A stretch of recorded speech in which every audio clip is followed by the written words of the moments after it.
Welcome to the Nest Podcast, your home for nerd entertainment and sports talk, where your hosts, Brandon and Zach, hash out what's happening in video games and sports every week. Enjoy the show.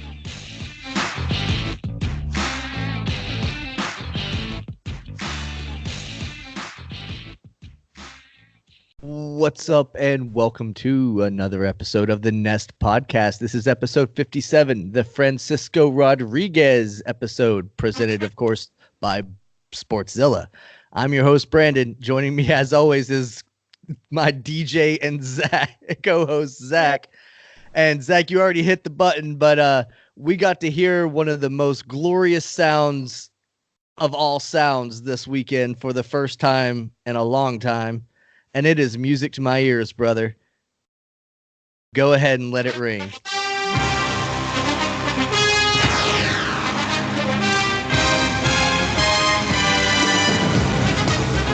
That's right, ladies and gentlemen. Football's back. And let me tell you, the Nest is about it. Yes, sir. Zach, how much football did you try to cram into your weekend? I watched 2.5 games. Watched all of the Chiefs Jags that they showed, and then the rest. I guess they showed Cleveland for a little bit, and then they showed Buffalo for a little bit. I watched a little bit of Cowboys just because I wanted to see what Zeke looked like, and then I watched all of Patriots and Steelers. Right on, man. So we got quite a bit that you and I both saw the same games. That's kind of unique. We were hoping to have Justin on because I know he watched the Falcons game, so we would at least get a different team that was kind of viewed, but a lot happened in just those games alone. Holy shit. Yeah, this was an action-packed week one, like super packed full of just craziness, injuries. And you notice we start week one talking about the Sunday games because honestly, who gave a fuck about the Thursday night game? Trash. It was god awful. It was the worst thing ever. The NFL's decision to have the Bears and the Packers on the Thursday night season kickoff, terrible idea.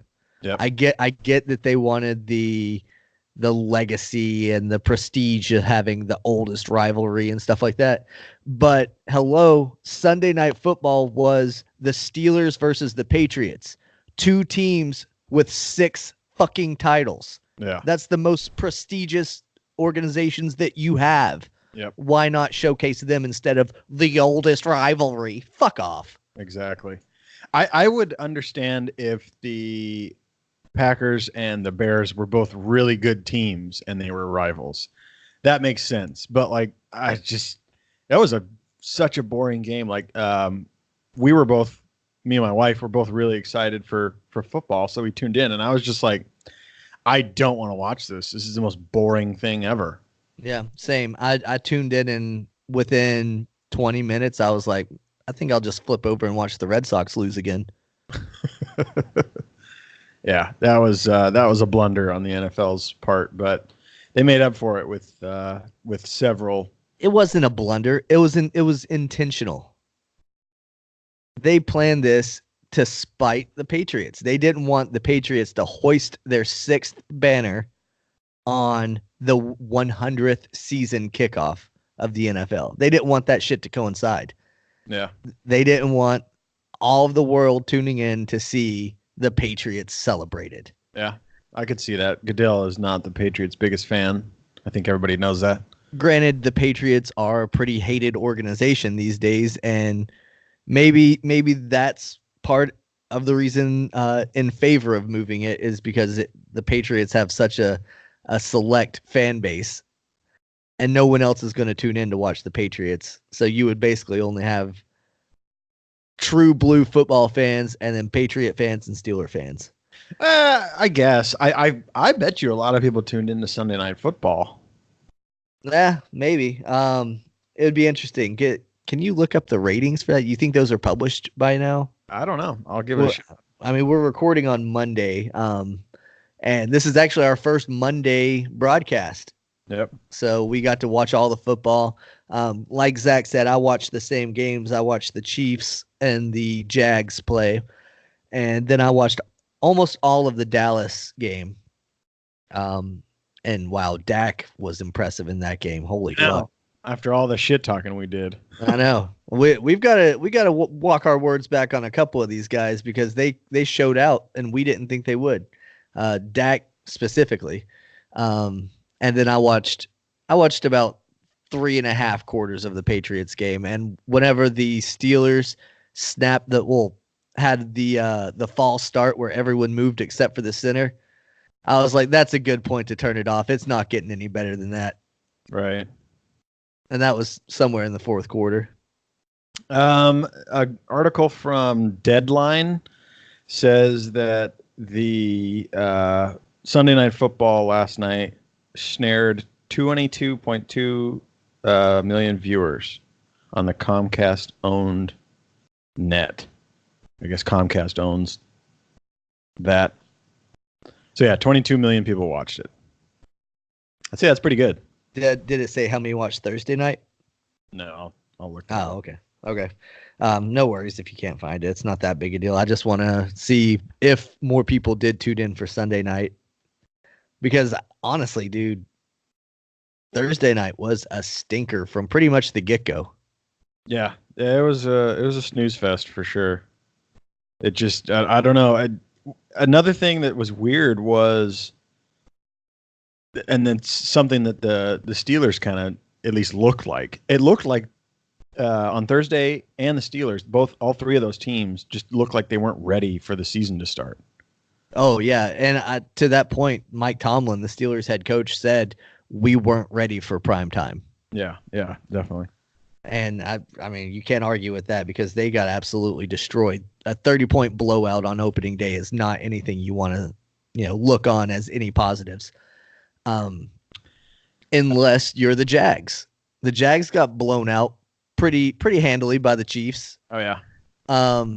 Lost their $50 million man in Nick Foles in the first quarter. Yeah, fucking A.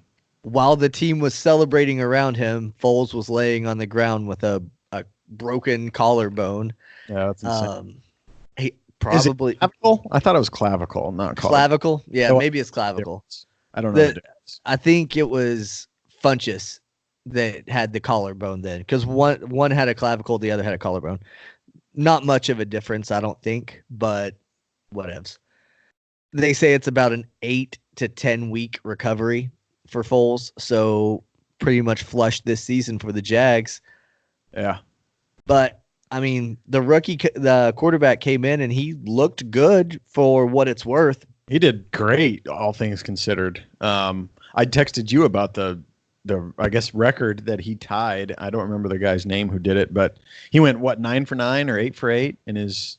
I think he ended up like 11 for 11 at one point. Nuts. And up until what I had heard the announcers talking about, the last guy in his first debut as a rookie, the last guy to go 9 for 9 was in the 90s. So that's pretty cool. Yeah, he was doing some big things for sure. But I guess he doesn't get the hot seat because they traded somebody from the Steelers to get a quarterback. So I guess they don't have faith in the young guy. Well, they got Josh Dobbs to come be the backup. The Jags are actually going to go forward with the Rook. Yeah. Gotcha. I've got his name jotted down somewhere on my notes. I'll find it in a minute. Gardner something. I can't think of his last name, but that kid, he's going to be a sleeper, I think, in fantasy because he put up some pretty impressive numbers, albeit though against the Chiefs defense, which might say something about the Chiefs defense. Yeah, if we remember last year, the Chiefs defense gave up 50 points like it was nothing. So Gardner Minshew is the name. Right. Yeah. Gardner Minshew. So fantasy owners out there listening, if you need maybe just a backup quarterback to have or something like that, this might be a good one because he might develop into something. The Jags have decent wide receivers in D.D. Westbrook, and Chark looked like he was very comfortable running and catching the balls from this kid.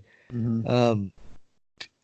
Gardner ended up on the day 22 of 25 passing. That's amazing. With 2 touchdowns, and he had a pick. Yeah.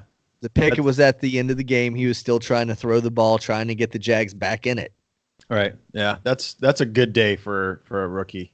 Just coming straight off the bench, not really ready. I'm sure he wasn't ready. That's as good as you can ask for. But as you alluded to, they traded for Josh Dobbs from Pittsburgh for a 5th-round pick in the 2020 draft. Josh Dobbs went to the University of Tennessee. I watched him play there for 4 years. Good quarterback, solid quarterback, probably not utilized to his full potential at Tennessee or at Pittsburgh. Yeah. I think he's a solid quarterback. Maybe he's not a starter in the NFL, but he's a solid number 2. And he's just there as an insurance policy for the Jags. They'll carry him for the rest of the season, and then they'll cut him next year. Yeah, that makes sense. But he's just there as a safety net in case Gardner ends up going down, and then you've got to have a quarterback. So right, better safe than sorry on that guy. Also injured in that game, and we don't know for sure how long, is Tyreek Hill. Yeah. Huge fantasy implications on that one because – it looks like Patrick Mahomes already found his new favorite target, and that's Sammy Watkins. Holy fuck. He set the field on fire, huh? Did he have a day? Jesus Christ. He tore it up out there. 3 touchdowns, like almost 200 yards receiving. Dude was nuts. 40-something points in fantasy, I think it was. Yeah. Wow. He really tore it up. And that was a guy that I kind of had my eye on. I don't remember if I could even get him in the first place, but he kind of was in the back of my mind during our fantasy draft. But I kind of thought, he's got a lot of targets ahead of him. He's got Kelsey ahead of him. He's got Tyreek Hill ahead of him. But now, if Tyreek Hill is going to be out for a while, he might be the number 1 receiver. Yeah, and it's funny, the guys that really set the fantasy world on fire this opening week was at quarterback. It was Lamar Jackson from Baltimore. Yeah, balled up. Yeah, he balled. Running back, it was let's see, who was it that was Christian McCaffrey. He had a 40-point game. And then a wide receiver was obviously our man Sammy. So I was looking through our fantasy scoreboards. 2 out of 3 of them were on people's benches. These were guys that were kind of drafted as backups, and they balled out in week 1. What do you do as a fantasy owner in that point or in that situation? Do you say, well, they balled out week 1, they're automatically thrown in the starting lineup, or do you continue to play your matchups? Because it's hard. For me, like Sammy Watkins week 1 playing the Jags D, you mentioned the targets that he has ahead of him. I'm thinking he's probably not going to get many touches. Yep. Him going off for 200 yards is kind of an anomaly. Oh, yeah, that was an insane anomaly. And I don't blame anyone that had him on their bench. I totally get that. He's got plenty of targets ahead of him. And this is just one of those things where it just so happened to work out this day. But now that Tyreek Hill is hurt, he's for sure moving up in one of my wide receiver spots or flex or something because he's proven himself and Mahomes has lost a target. Sure. Yeah, that makes sense. But what about a quarterback like Lamar Jackson? Yeah. See, I don't know. I think I would keep him on my bench because they were playing the Dolphins. I mean, he looked fine, but it's hard to replicate that. I don't know, especially against a formidable team. It's one thing to beat up on the Dolphins and other shitty teams, but can you do that again against a good D? I don't know. Well, the next week they are playing the Cardinals, so chances are he could be setting the field on fire again. Yeah, that's true. So the other guy you mentioned that balled out, Christian McCaffrey, that should be a no-brainer. He should do that all year. Well, I think he was the number 3 overall pick in our league's draft. So he was drafted to be a starter. So obviously he's going to remain in your starting lineup. Of course, we've yet to see what Kamara and Thomas and Breeze and those guys can throw up tonight because we are recording before Sunday Night Football, or I mean Monday Night Football, just so that we can get this episode dropped to you later tonight. Yep. So Yeah, cool. I expect them to all do well. Broncos defense, Von Miller. Yeah, I mean he's definitely good, but I don't think it'll be too much for the Saints offense to handle. No, I don't think so either. You threw me off. Von Miller. Yeah, he's on the Broncos defense. Or they're not playing the Broncos. Who the fuck are Yeah. they playing? That's why you were throwing. I was like, what? No, the Saints are playing. God damn, I was just watching ESPN. I'll find it. The Broncos are playing the The Raiders. Raiders. The Saints are playing the Texans. That's right. My bad. Jesus. Yeah, wow, we're all fucked up now. Yeah. We got talking about different timelines and we fucked ourselves. But that's even better for New Orleans. They've got big old JJ Watt that they have to worry about, and that's it. Yeah, so they don't have Clown anymore, but they did get Turnbin in the trade from Miami, and he's a monster, man. Oh, okay. Don't sleep on him. That's what sparked this whole revolution in Miami. Is they were like, hey, if you guys trade him, get rid of him, then we all want out. And now you've got players in Miami that are requesting trades. Their agents are saying like, hey, we need to get you the fuck out of here. I did see that. Yeah, that's insane. It's a sinking ship, man. Yeah, sucks. Yeah, I mean, not everybody can be the welcome parade that is the New England Patriots. We take all the exiled. They should put a plaque out front of Gillette Stadium that says, "Give us your tired, you're hungry, you're poor. We'll shelter them, we'll clothe them, we'll take them in.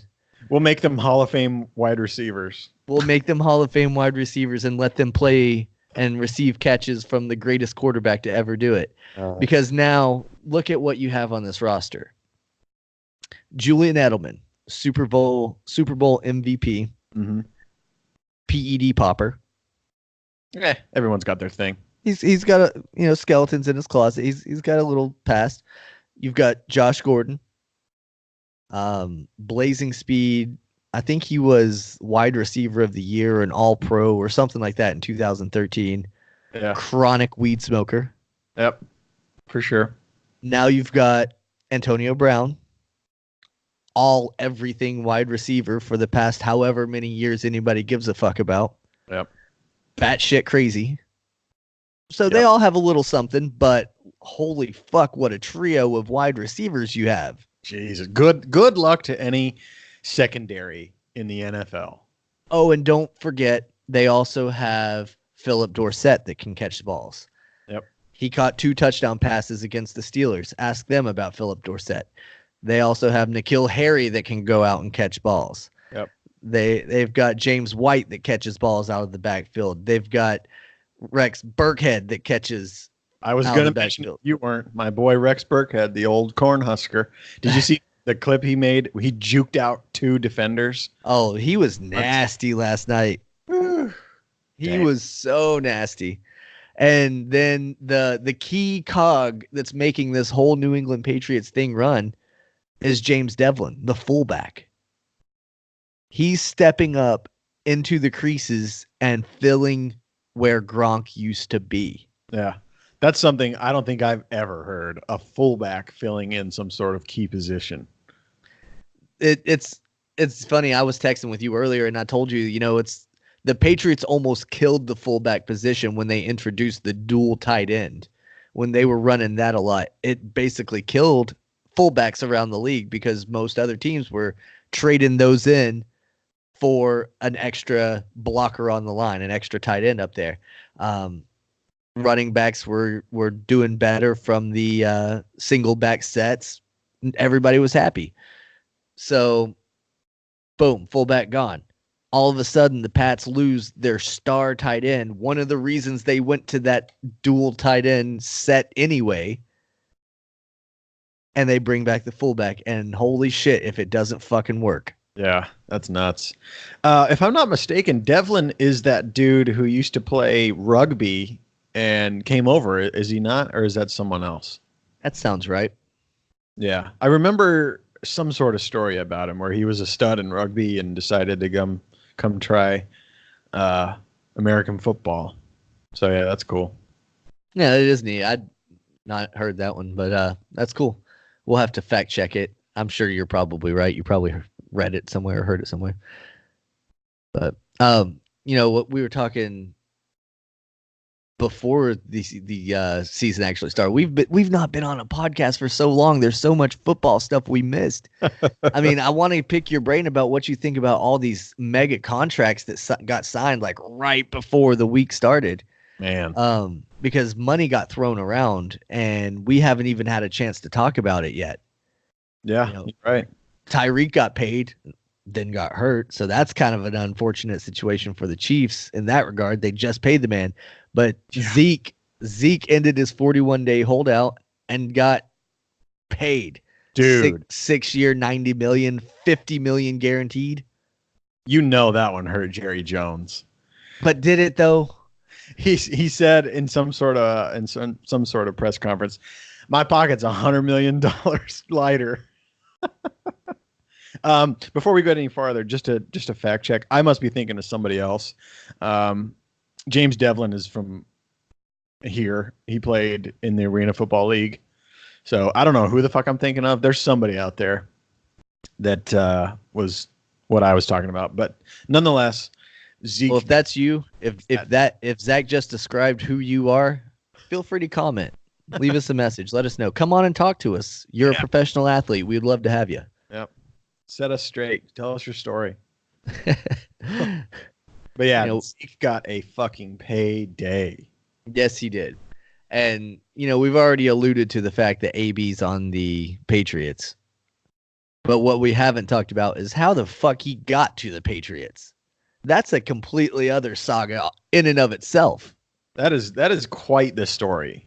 The week started with him as a Raider preparing to make tonight's start on Monday Night Football.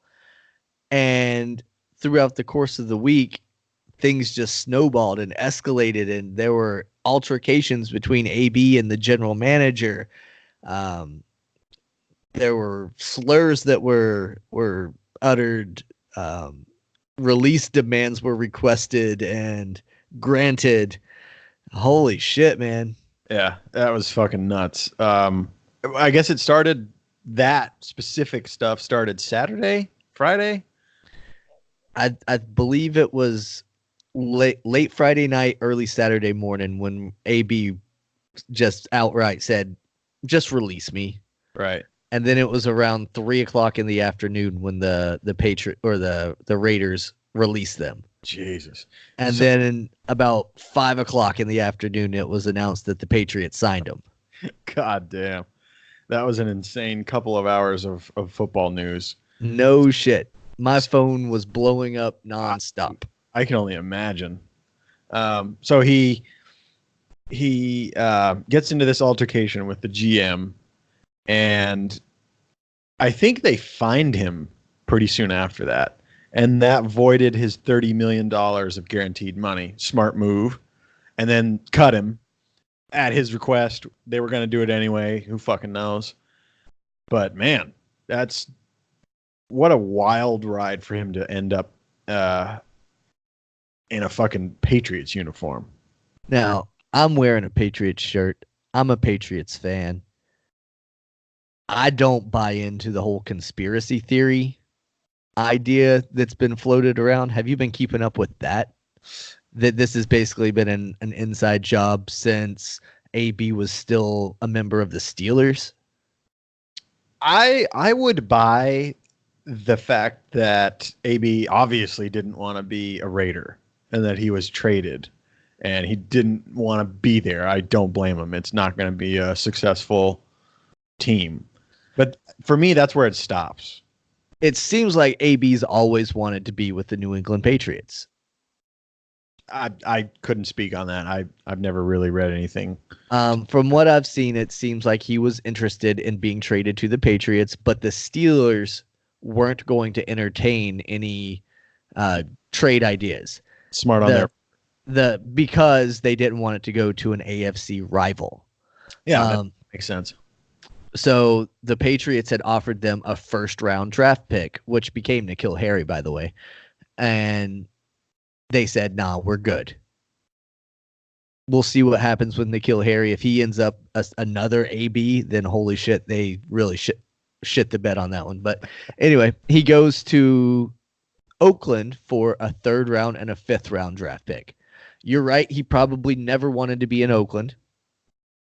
He probably viewed that trade as kind of a slap in the face, honestly. But then why sign the extension? Straight cash, homie. But if you don't intend to play, you're not getting straight cash, homie.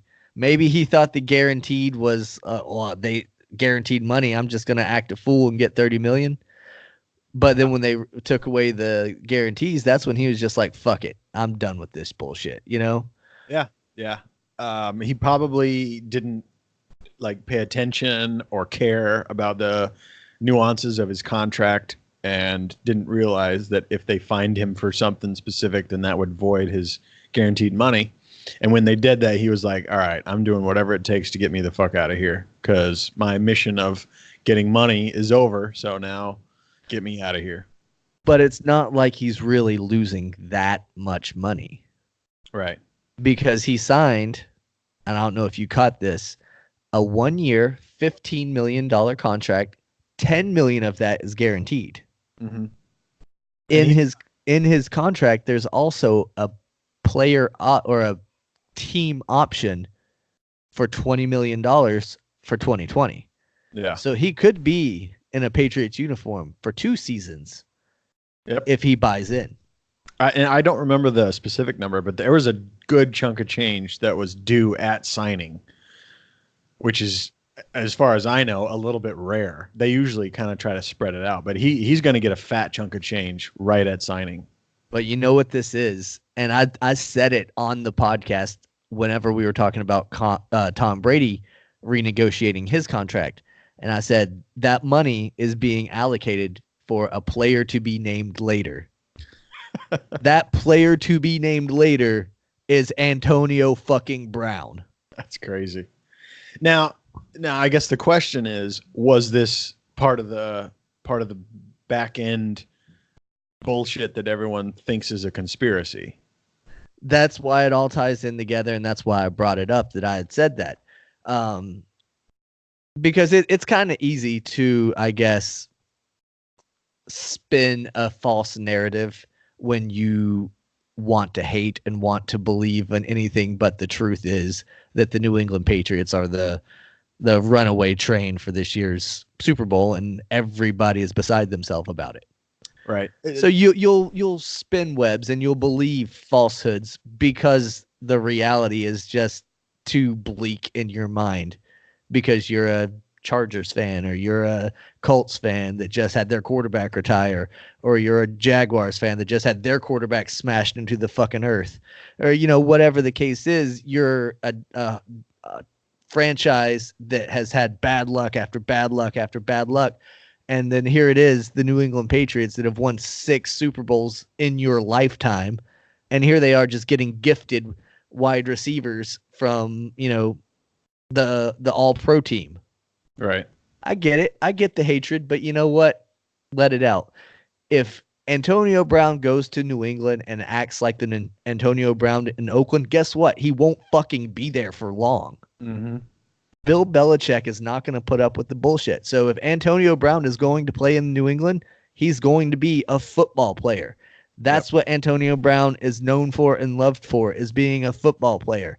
They need to put a lid on this sideshow that is Antonio Brown, and they'll be fine. Since he got to New England, have you heard of any dumb shit? No, yeah, he's been radio silent. That's all I'm fucking saying.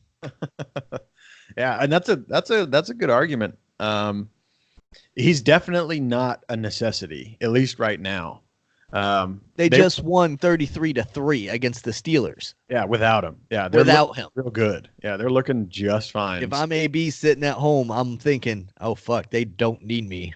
Yeah. I better behave myself. Yep.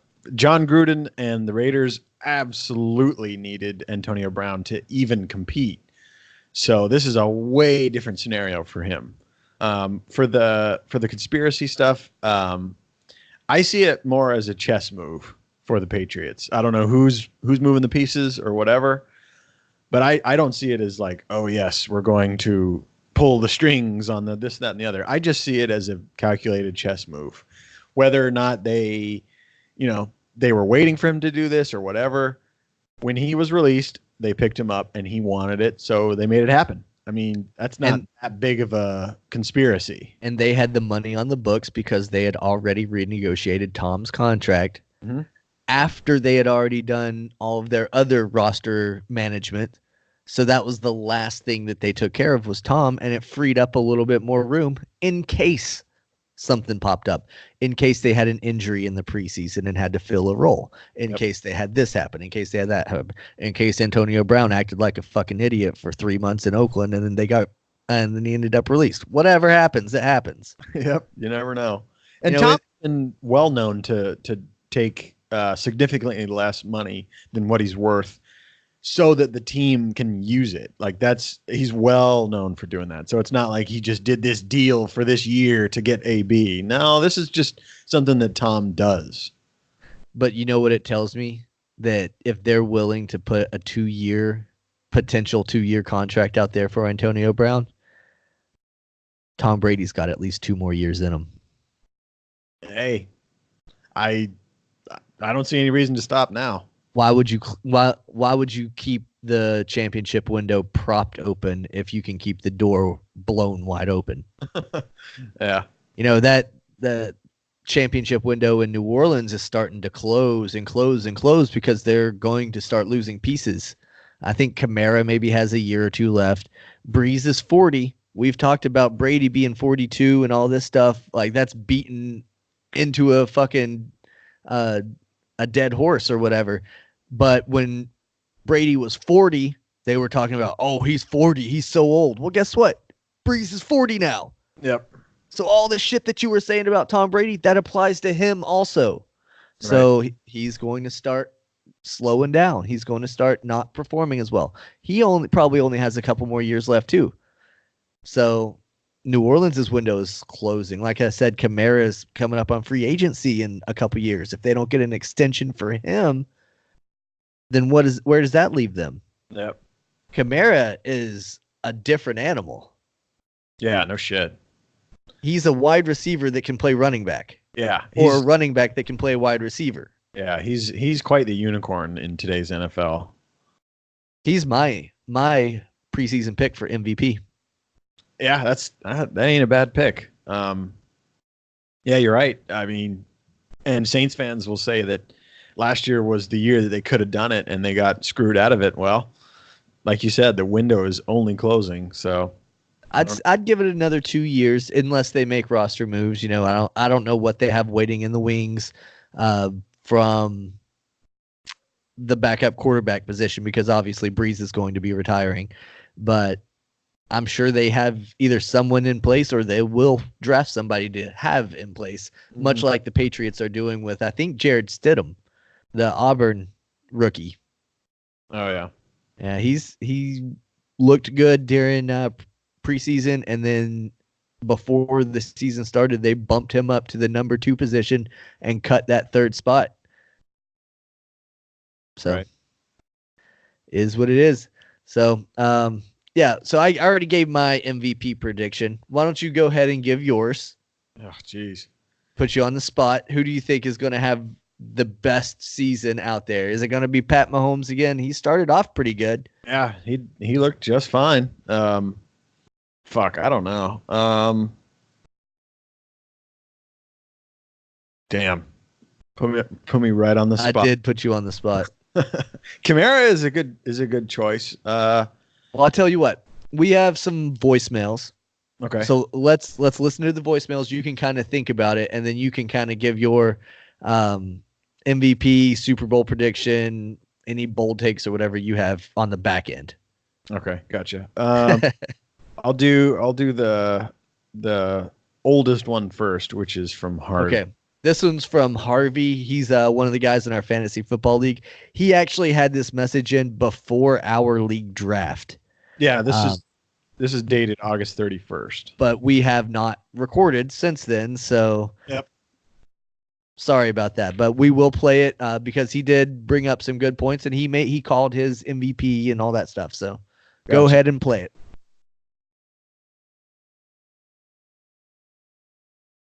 So I want to go ahead and go on record before the first game is played, before the first draft pick is made, that this year Drew Brees finally wins MVP after an illustrious career where he should have won it several times.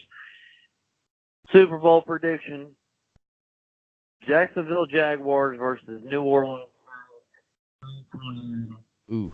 And the MVP of the Super Bowl will be Michael Thomas. You heard it here first. Back to you, Jacksonville. So, Jags Saints in the Super Bowl, and Super Bowl MVP Michael Thomas, and Drew Brees will be the NFL MVP. Okay.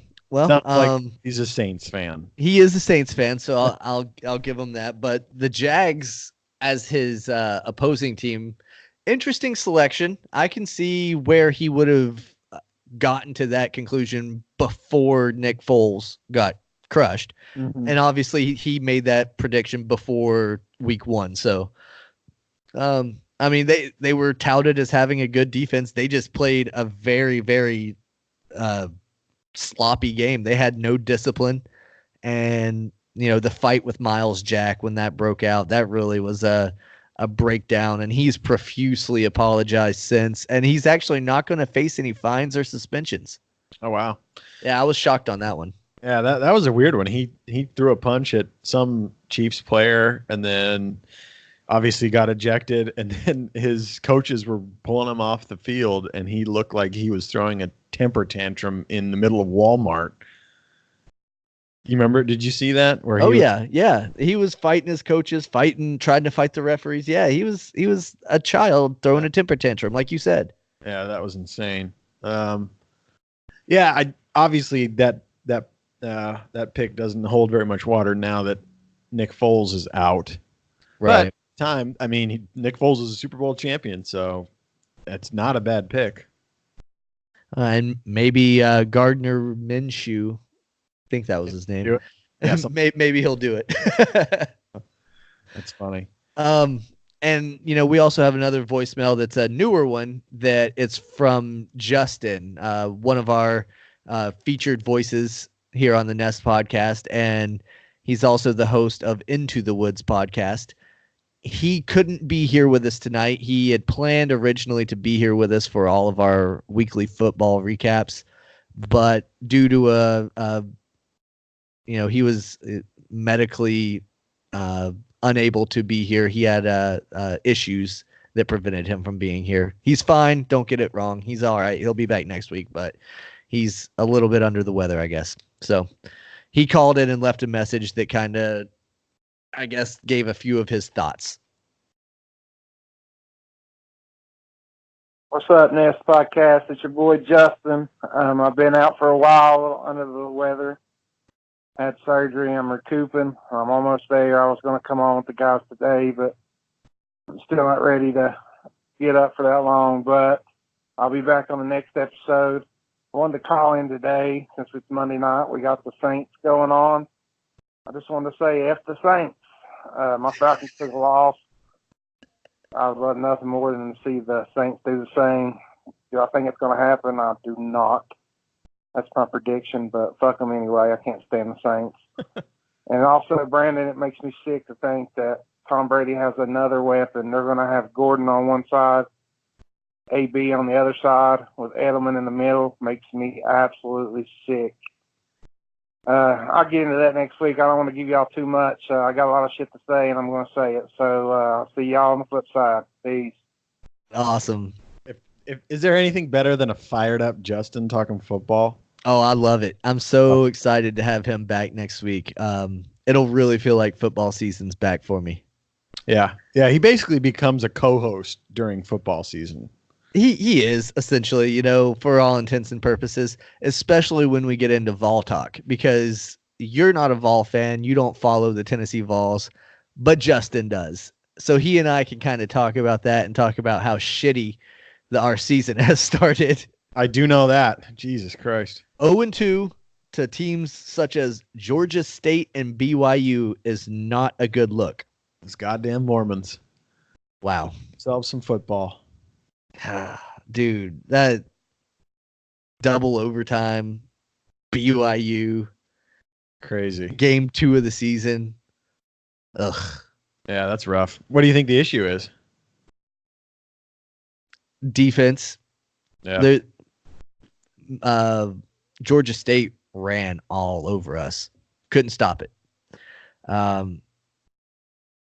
Not able to move the ball on offense either. I mean, it's just a complete clusterfuck. They looked a lot better against BYU, but still fell short at the end. Right. Since you've brought it up, that was another thing that happened over the weekend, obviously. College football. We had some relatively interesting games. I caught Michigan and Army. Geez, that was insane. Like I made the post on Sportzilla. I've never cheered that hard for the Army in my entire life. You know, coming from a couple of Marines, we don't typically cheer for the Army. It's usually the Navy that we cheer for in that big game. Right. But holy fuck, if you're about to beat a Power 5 team, I'll cheer for you. Man, and they almost did it too. Jesus. I can't even begin to comment on what the issue at Michigan was. Army has never been a threat to anyone other than the Air Force and the Navy. Like how did they go toe to toe with a top 10 NCAA team? Well, you know, I don't know, but they did. I tuned in for the last 5 minutes because I saw that it was really close, and Army had a chance to win at the end. The game was tied, and they had a field goal. It was like a 53-yarder, and the kid that they trotted out there, it was his first ever career field goal. Oh. Poor kid, you know, it's like, hey, here's a 53-yarder to beat Michigan for your first one. Good luck. No pressure. By the way, you're an unrecruited kid that's in the Army. Man, that's rough. And then they scored, and obviously Michigan scored again, and then they went into a second overtime, and Michigan got it. But god damn, they put it to them. They sure did. It was great. It was great to see. Yeah. Did you catch LSU and Texas? I was going to say the other big game of note was LSU and Texas. Yeah. LSU came out on top, but, you know, we were talking with our buddy Adam, who is a huge Longhorns fan, and we were talking about how terrible the LSU fans were. And they did some pretty egregious shit. The fans did after this game to the Longhorns. It seemed like. Did you read that little clip that he sent? No, I haven't yet. It goes into detail about some of the stuff that the LSU fans were doing, making death threats and stuff like that. It's pretty wild. You'll have to read it on your own, but it's talking about you're going to come home and find your family's throat slit in your kitchen and stuff like that. Yeah. Crazy shit that people are doing over a football game. That's insane. I do know that some of the players did some stuff. I wouldn't say it's any worse than any other kind of game, especially a rivalry, which are LSU and Texas a rivalry? I didn't think they were. Seems like they are now. Yeah, no shit. Some LSU player planted the LSU flag in the middle of the field, which, I mean, Baker Mayfield did that first. Yeah, rivalries do that, and people do that. And then the LSU quarterback at the end of the game was given the old Queen's wave to the. I saw that. I thought that was funny. That's sports petty. I like it. Yeah, I have really nothing wrong with that. But the shit that the fans did was insane. That's more than crossing the line. That's hurdling the line. That's triple jumping across the line. You know. Jesus Christ. But a good game nonetheless. Another one of those things. Defense doesn't seem to be on anyone's priority list these days. Texas just couldn't stop anything that LSU did.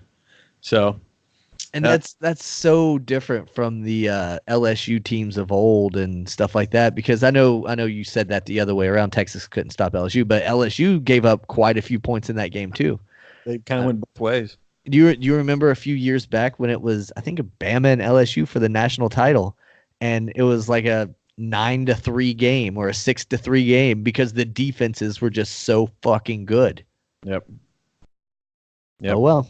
It's a totally different game now. And if you remember years and years back when the Big 12 was actually something to talk about, that was like the Big 12's thing, is everyone had a damn good defense. But I can't think of a college football team that is known for their defense these days. It's all offense. Yeah, I mean, it really is. Most schools are building that way. And it's preparing them for the NFL, which is an offensive-based, pass-driven league. Right. Yeah. So yeah. It used to be that the NCAA teams were all running option, and they all had agile quarterbacks, the RG3s and the Cam Newtons and all that stuff. But there's still a place for that. Yeah, for sure. But that doesn't necessarily translate to a good NFL player. So I think players themselves are not really aligning with that. So they just kind of said, you know what? We're not going to play like that. They want to play like how the pros are playing. Yep. So switching back to the NFL then, since you wanted to make that transition, flip it back on you. Did you have your MVP prediction lined up? I don't know. I'm gonna assume it's normally a quarterback. But if you say Aaron Rodgers, I'll punch you through this computer screen. Jay Cutler has my vote here. Ugh. That's just as bad. Oh man. But shit, I honestly don't have a very good educated guess. Tom will get snubbed. I don't know if Drew Brees is going to have as good of a year as people think. I hope so. He's on my fantasy team, but he's got all the weapons he needs. But man, I don't know. I'll say Christian McCaffrey. I don't know. I mean, that's not a bad stab in the dark. The only thing that would maybe keep him from getting a lot of those nods from people is the fact that the Panthers probably won't be a playoff team. Yeah.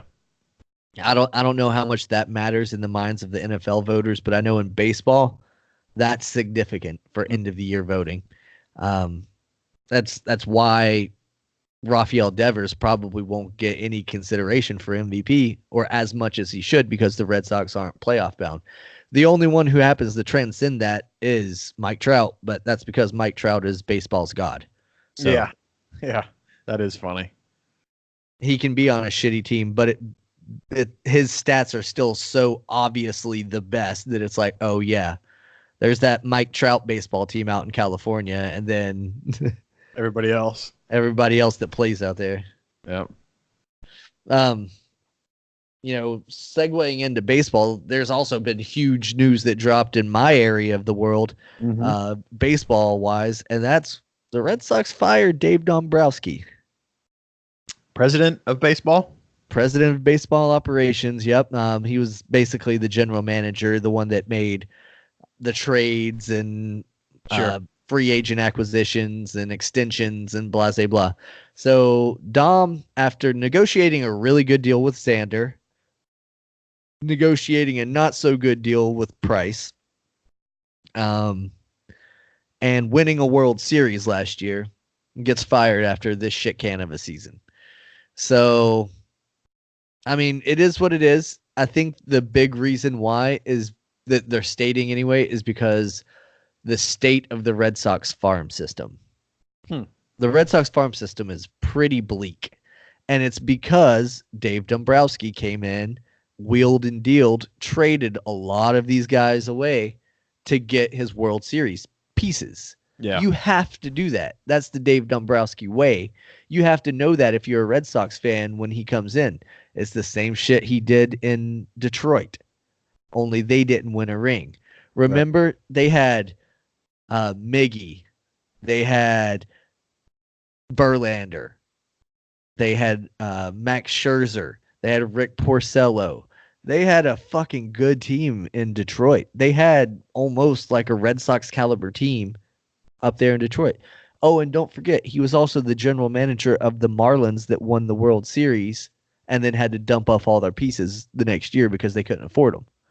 That's his MO. That's what he does. And he'll go somewhere else. He'll go to the Reds, or he'll go to, I don't know, fucking maybe the Rockies if they're looking for a new GM or whatever. He'll go to some other team, probably a smaller market, and he'll bring in some big free agent acquisitions, sell off their farm pieces, and he'll have another playoff caliber team somewhere.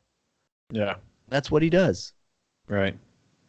Yeah, it's funny when teams, especially teams that are winning and then don't win, they have to point the finger at somebody and then they have to fire somebody. It's like just, I don't know, it's a thing in sports. You always have to fire somebody. Oh, well, we're good, so the reason we're not good is that guy's fault. Get rid of him.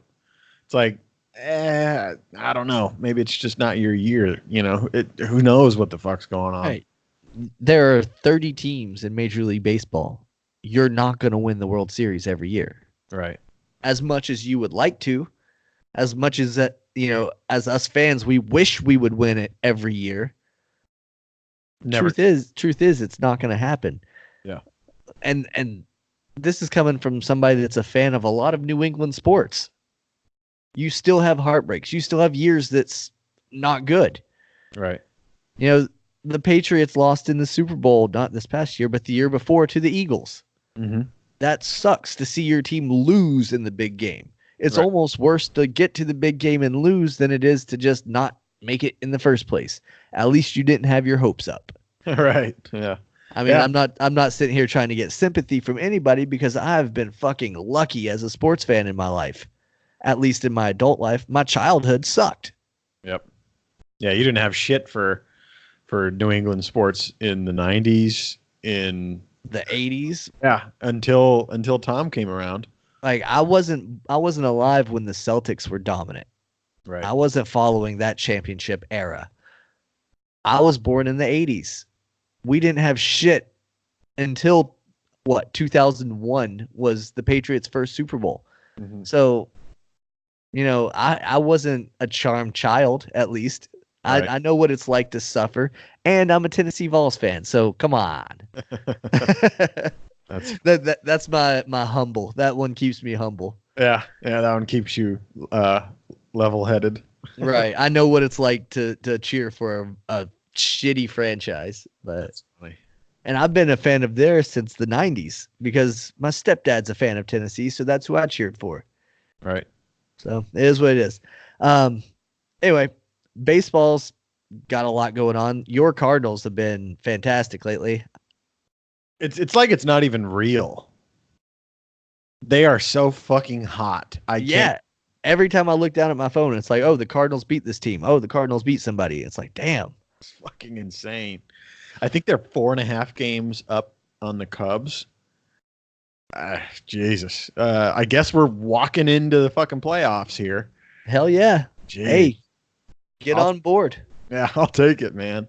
I'm still really apprehensive to get too excited because I very afraid of us just getting swept in the playoffs, because at least as of late, when we play a good team, they clean house and they do it bad. We played the Dodgers a couple months ago. Terrible. And that's, if you're going to make it to the World Series, that's who you got to go through in the National League. So I don't know. I would not be so quick to sleep on the Atlanta Braves in the National League. They are fucking fire right now too. Yeah, definitely. No doubt. I think Acuna is a couple home runs and a couple steals away from being in the 40-40 club. Jesus Christ. 40 home runs and 40 steals in a season. Yeah, that's insane. Oh yeah, he also plays in the same league with Cody Bellinger and Christian Yelich. So he's only like third in MVP talks. Yeah. That's insane. The National League is so good this year. And Pete Alonso's in there too for the Mets. Yeah. He's a rookie. He should be a shoo-in for Rookie of the Year, right? Yeah. Oh yeah, 100%. There's And the Mets are going to be good in no time. Yeah. They've got a good pitching staff. They've got sluggers that are coming along. Crazy.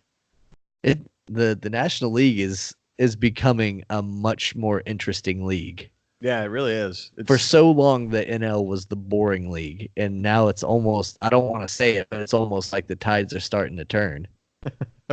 Yeah, that is funny. I don't know. I don't know if the teams that, all these guys are on are going to be able to keep them. Because sooner or later, if Bellinger and Yelich and the like keep putting up the numbers, then they're gonna want big old mega contracts like everybody else. So Bellinger's probably the safest to stay on his team. Yeah, the Dodgers are more likely to pay a big contract than I would say the Brewers or, I don't know, maybe the Mets. The Mets might. They've been pretty spend happy lately, right. And they have their GM now is a former agent. So he's all about paying fucking these exorbitant contracts. That's hilarious. It's very interesting that the National League is the hot spot where things can move around, and the American League is, as far as I can tell, pretty much locked up with the Astros. Yeah, I mean the Yankees, they have firepower. They can definitely blast home runs with anybody. Same can be said with the Minnesota Twins. Right. Yeah. The Twins can blast homers out of the park. But they lack pitching. Mm-hmm. And the Houston Astros, they have all the pitching. All of it. Yep. Every single bit of pitching. They have it. They've got starters. They've got bullpen arms. They've got a dominant closer. They've got, I don't know, fans that can probably throw 95-mile-per-hour cutters. Who knows, You see that Garrett Cole threw 15 strikeouts, I think last night? On his birthday? Good luck hitting against that guy. Yeah, but 15 strikeouts. I think he went 8 innings of one-hit ball. How are you gonna compete with that in the playoffs? Yeah. You get one hit against a guy over 8 innings. You better hope it's a home run and he had just walked the bases loaded. Yep. And then 1, 2, 3 games later, you either face Verlander or Greinke. Have fun with that. Yep. I think the Yankees are benefiting from their league or conference or whatever the fuck you call it. Division. Yeah, there you go. There's the word. Not having good pitching. That's true. The Orioles trash. Yeah. The Rays mediocre. I don't know. Mediocre. Well, they've got Charlie Morton. Yeah. Blake Snell was last year's Cy Young. He's had an off season, but he's not bad. Right. They've got a few decent arms in Tampa Bay. The Blue Jays, now they don't really have anybody now that Marcus Stroman's in the National League. And the Red Sox, their pitching woes have been well documented. So yeah, we talk about those weekly. So yeah, I mean, no need to really go into how bad Rick Porcello has sucked. Man. God, I'm so glad he's a free agent. That's rough. Get the fuck out of Boston. You're gone. Same thing. I hate to say it to this guy, Steve Pearce, but he's going to be gone too at the end of the year. Yeah. He was the World Series MVP, kind of a local hero. Interesting note, he's played for every team in the American League East. That's hilarious. Yeah, he's been passed around, but he's not going to be on the Red Sox after this year. I would say Mitch Moreland's probably gone from the Red Sox after this year. One that I would keep that's a free agent, Brock Holt. Brock Holt. Yep. Love that guy. He's a gamer. Right. Did you see the highlight from the Marlins and I think Pirates game where Brian Moran pitched to his brother Colin Moran? Yes. This is the first time since like 1900 or whatever that's happened. Yeah. Yeah, that was super cool. And Brian is his name, the pitcher? Yes. He got the strikeout, didn't he? Got the K. Yeah, he got the K. That's So he's 0-1, and who knows if they'll ever face again because it's a relief pitcher. So yeah, it's hard to mess that up. That's funny. MMA news, we had a little bit go on. Habib was Habib and did his thing. Sure did. That's about it. I guess he and Tony are fighting next. I think that's been made official. Oh, has it really? I think it is. Nice. I'm not the 100%. That yeah. I think I saw that, or maybe I just saw that it needs to be. I don't know. We might need to look that up.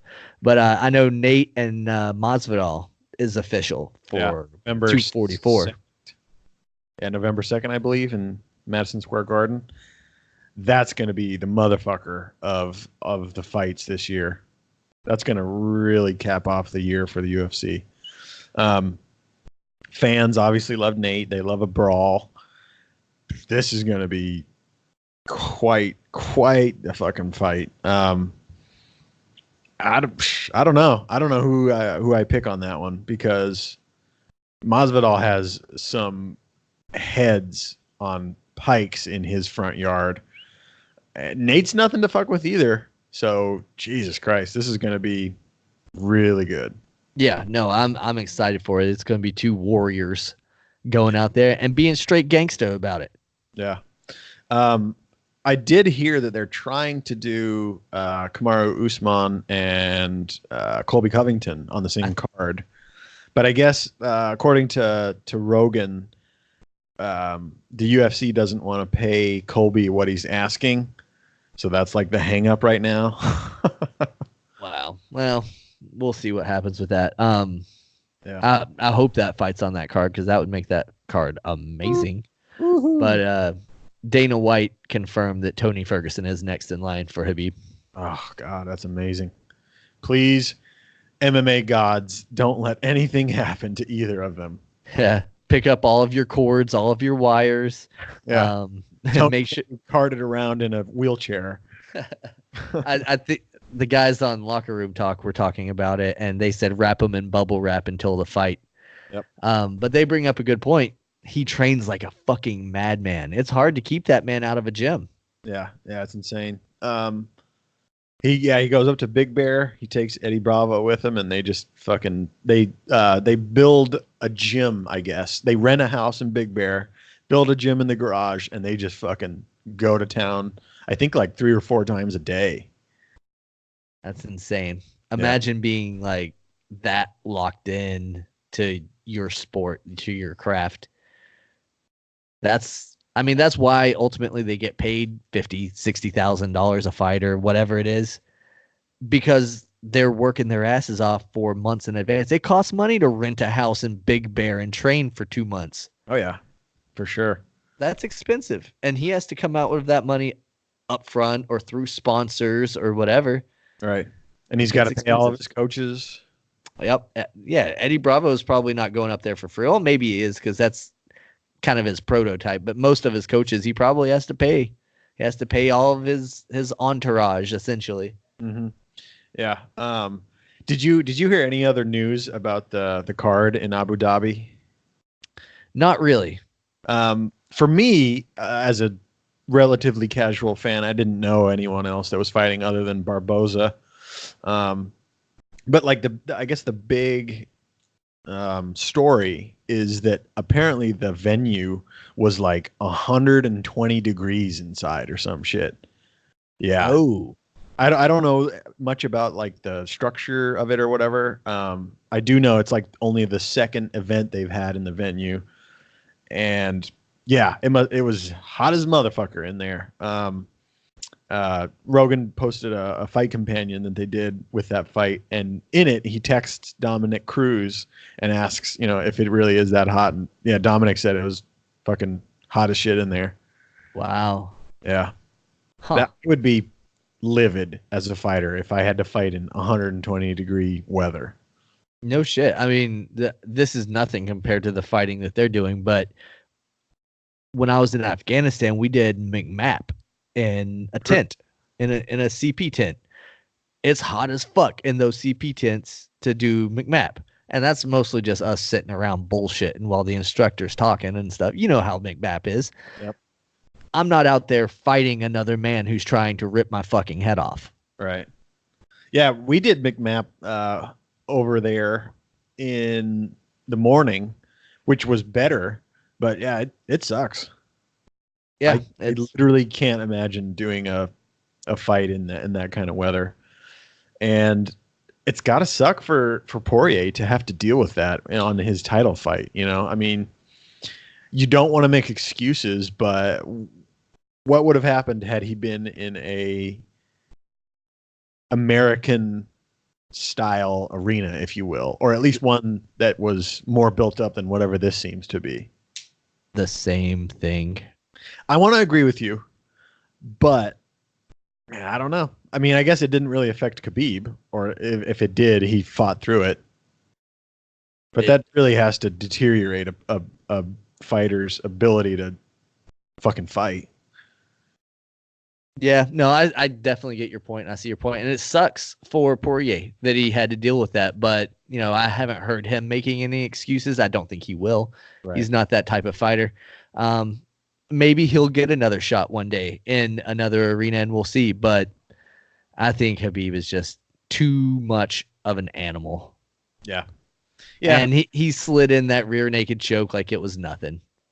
Yeah, and he fought off Dustin Poirier's as well. That was really nice. Man, he's on another level.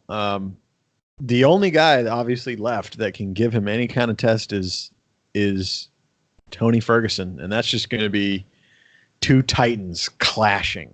Finally. Man, can't wait for that. You know what's funny is, had they had this fight 3 years ago like they were supposed to, I don't know if we would care as much as we do now. I think probably not. Now we've seen Khabib, and people know Khabib now. 3 years ago, they didn't really know him. Hell, people didn't know Tony Ferguson 3 years ago. Yeah, good point. But now that Khabib has definitively beat Conor and definitively beaten damn near anyone that anyone knows, all that's left is to beat Tony or not. We'll see. But it's almost a blessing in disguise that we had to wait, because it kind of built this whole thing up and it means so much more now. Yeah, I agree with that. And I like that take on it. It's I hope it's one of those fights that's worth the wait. Yeah, me too. You know, the worst thing about MMA, and yeah, it's exciting when it happens and I jump up and I pop for it, but those flash knockouts to start a fight, it's like after it's all said and done, it's like, damn, I waited all this time, all these months of preparation for a 13-second knockout. Yep. Most notable is Aldo and Conor. Right. That's the one I was alluding to at 13 seconds. The fucking build up for that fight was just like, oh my God, this is the fight of the century. And it's over. Over, just like that. Which is one of the great things about fighting. Don't get me wrong. I love whenever guys are exchanging and then all of a sudden, you know, it's 3 minutes and 27 seconds into the first round and somebody gets clocked with a fucking head kick. Yeah. And I love it. Knock his ass out. But I like to see that they fought a little bit first. Yeah, same. And that was your argument with Masvidal and Ben Askren, that he just caught him and it was lucky. And I totally get that argument. It's one of those freak things that happens when you fight people, you know, especially highly skilled individuals. That shit happens. But I'd say 9 out of 10 times if Askren shoots on Masvidal, he's probably going to take him down. But 10 out of 10 times, if Masvidal lands that knee, he's going to knock you out. Yeah.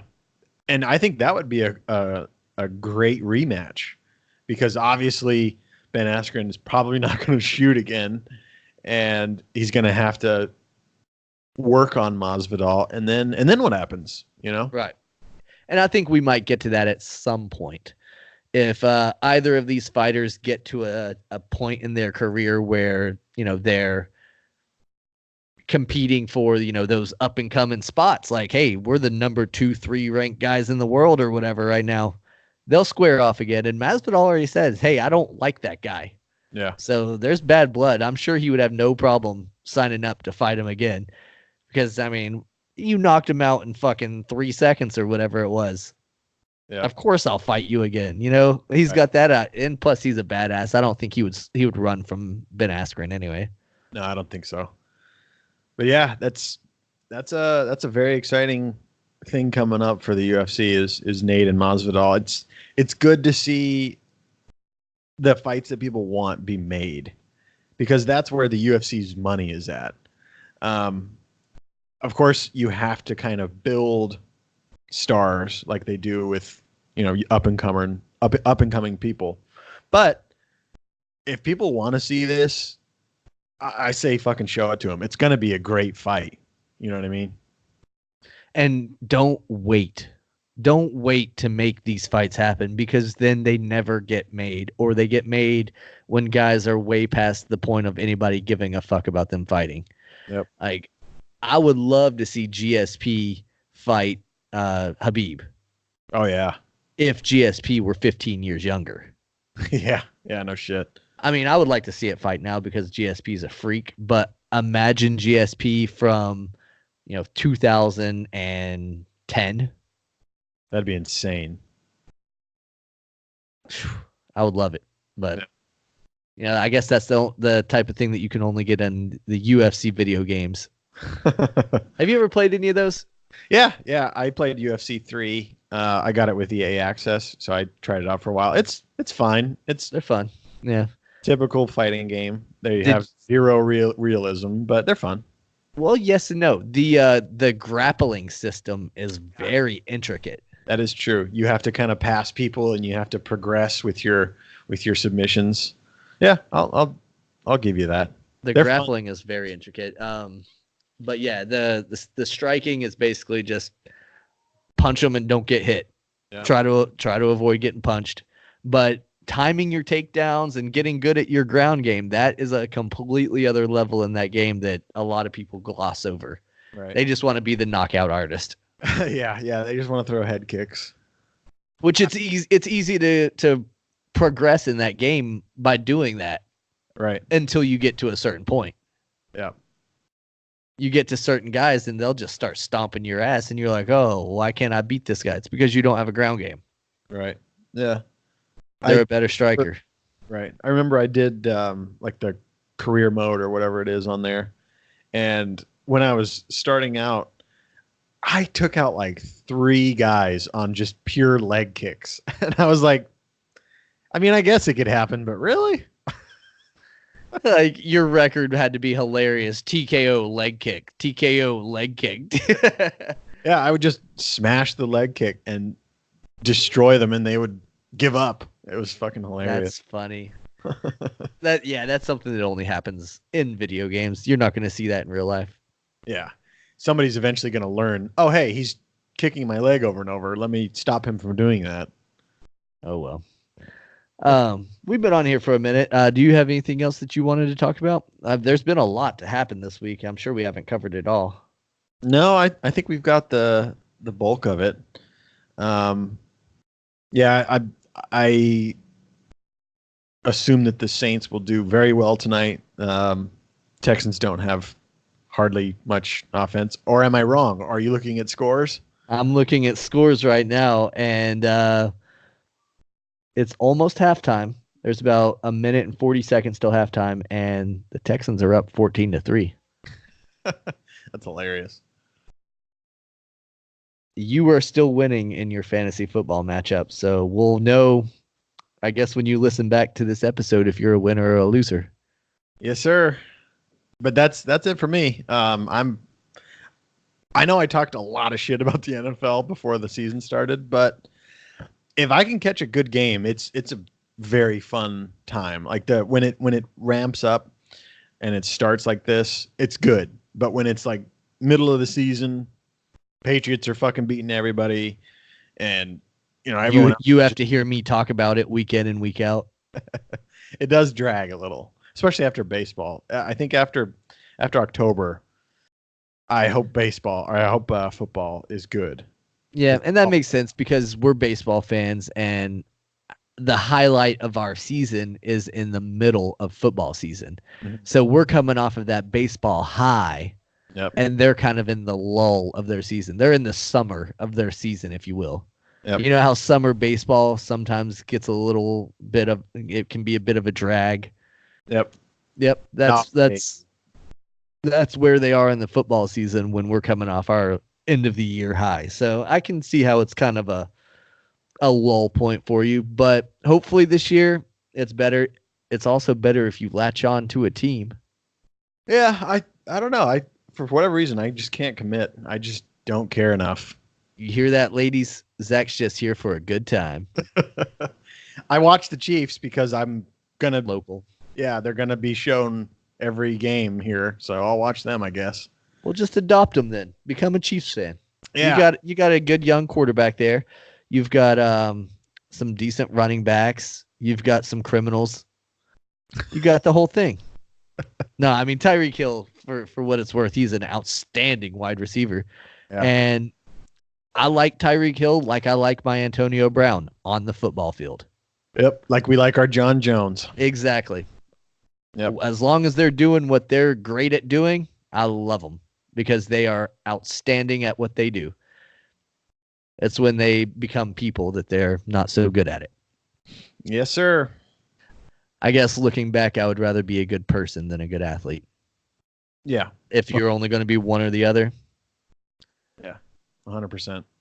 On that note, thank you guys for listening. We hope you've enjoyed this episode. Next week, we'll be back with Justin. We'll have him on here.